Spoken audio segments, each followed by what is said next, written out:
សួស្តីអ្នកទាំងអស់គ្នានេះគឺជាអត្ថបទខ្លីសម្រាប់ការអនុវត្តការស្ដាប់ភាសាខ្មែរតោះមេរៀនទី1ការងារសួស្តីខ្ញុំមានអារម្មណ៍សប្បាយចិត្តណាស់ដែលបានមកធ្វើការនៅប្រទេសកម្ពុជាសប្តាហ៍ថ្ងៃនេះខ្ញុំធ្វើការងារជាគ្រូបង្រៀនភាសាអង់គ្លេសនៅសាលាអន្តរជាតិមួយខ្ញុំចូលចិត្តការងារនេះណាស់ព្រោះវាជាការងារល្អមិនសូវហត់ហើយសិស្សស្រឡាញ់ខ្ញុំខ្លាំងណាស់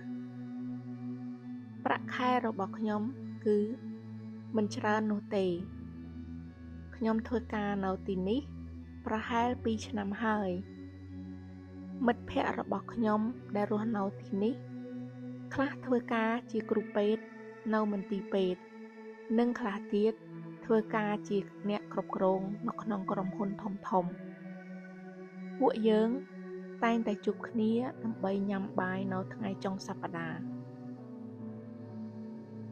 ពាក្យគន្លឹះសំខាន់ job or work ការងារ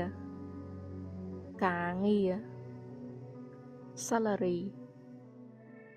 ប្រាក់ខែ teacher គ្រូបង្រៀន manager អ្នកគ្រប់គ្រងសូមអរគុណជម្រាបលា